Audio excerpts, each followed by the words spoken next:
John Lusk here of Lusk Archery Adventures. Series testing, successful hunting.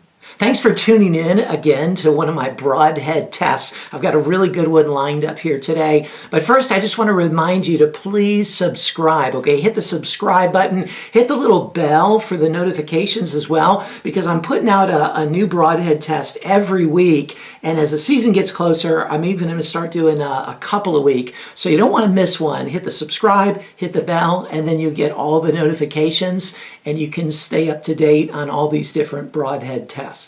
Well, the one today is a new one by Crimson Talon, and it's called the CLEAVER. Okay, that's a really cool name for a broadhead. The CLEAVER. It's in 150 grain as well as 125 grain. So in just a minute here, I'm going to zoom on in here and go through some of the design features and specifications, and then I'm going to put it to the test using all of my test regimen for 2022. And you can read about that in each of the tests that I do, why I do them, how I do them, and then get the scores of how each broadhead performs in those tests in the description box right below this video. And as always, I'm going to be using my Bowtech CP28. Okay, that's not really as always because I just got it a little while ago, but I'm going to use the CP28, and then I'm going to use the SR6 for some of the shots as well. And I'm using Bishop FOC King arrows for most of the shots, but the really hard impact ones, I'm using the Bishop Fat Eliminators because they're just so incredibly durable. So let's zoom on in here and check out the CLEAVER. Here's a good look at the CLEAVER. What a cool looking broadhead this is.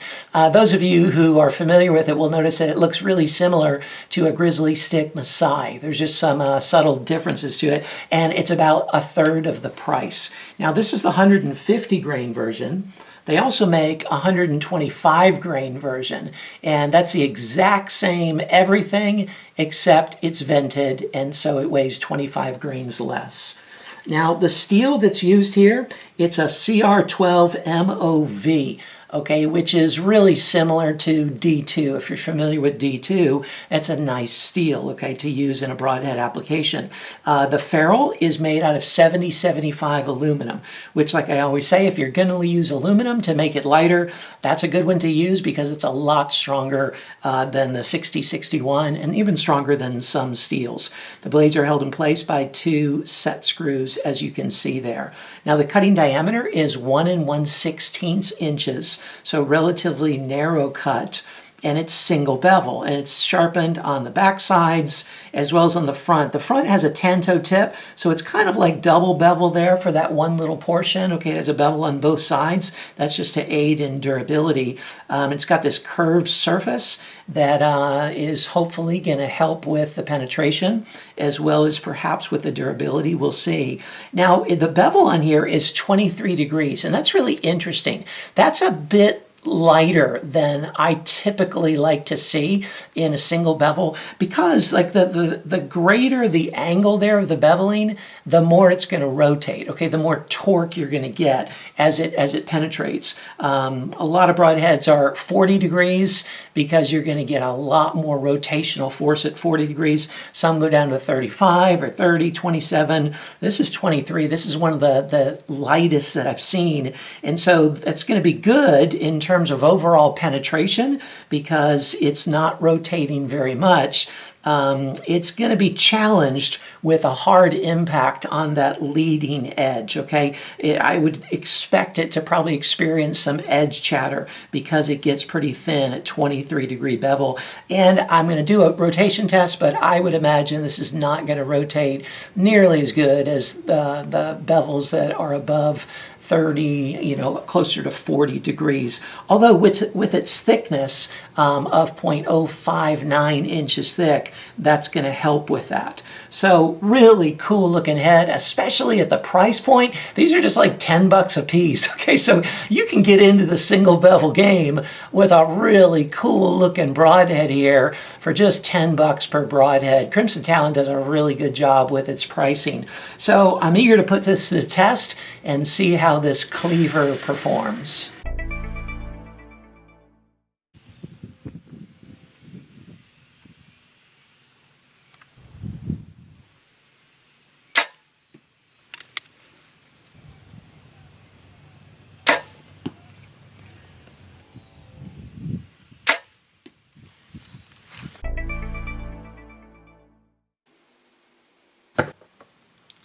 225.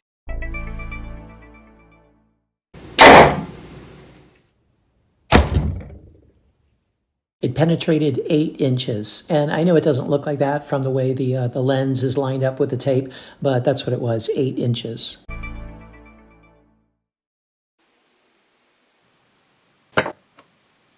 $275. It penetrated through 61 layers.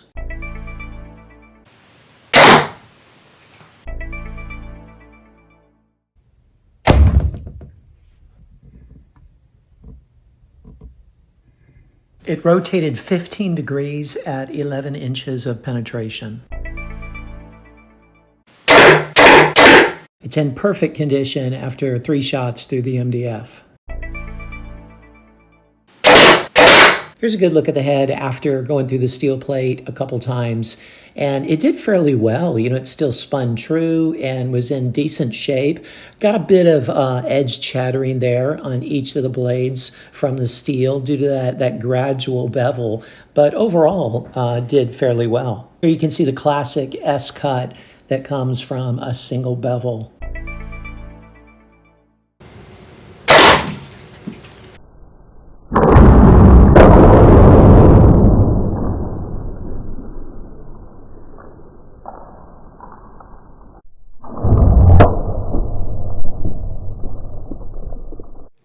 Here's the cleaver after all the durability tests. It went through the MDF 3 times, and then through the steel plate twice, and then embedded into the concrete just over 5/8 of an inch. And it was really difficult to get out. Had to use a hammer and chisel to get it out. And as you can see, you know, there's a bit of nicking there as to be expected, and some of the concrete still stuck to it, but it spins well.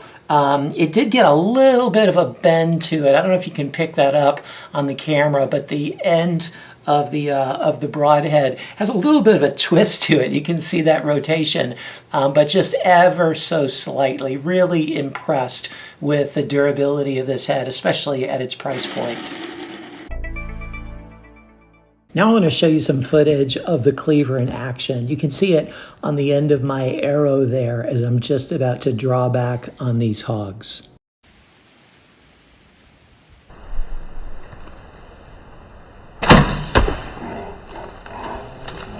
Drilled him.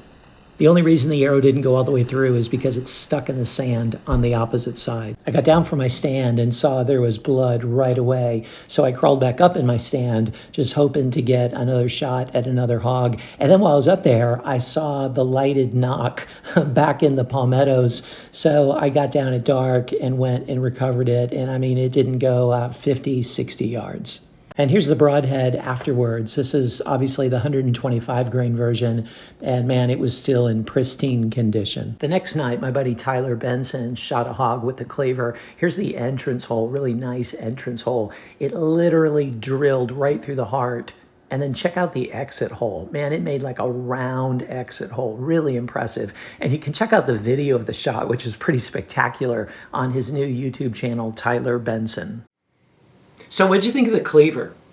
Hey, I tell you what, this would be a great 2-blade single bevel head at any price, let alone at the price that Crimson Talon is selling it for, $10 a head. Man, that's really hard to beat. Flies well, penetrates well, really good durability. It performed well in the field. Man, it really is a great head, especially, again, at that price point. You know, some things that might make it a little bit better is if it had a little bit wider cut, if maybe it was all steel. I know that would increase the weight, but if it had a steel ferrule, if the bevel were a bit steeper, I think you get a better rotation and it would hold that edge a bit better, or maybe put in some bleeders. That would be really cool too, to get a bit more cut. But even as it is, you saw it with the hog, and my buddy shot a few more hogs with them. Man, it's just performed really well in the tests as well as in the field. Great job, Crimson Talon. Keep up the great work. I look forward to seeing more stuff that you come out with in the future.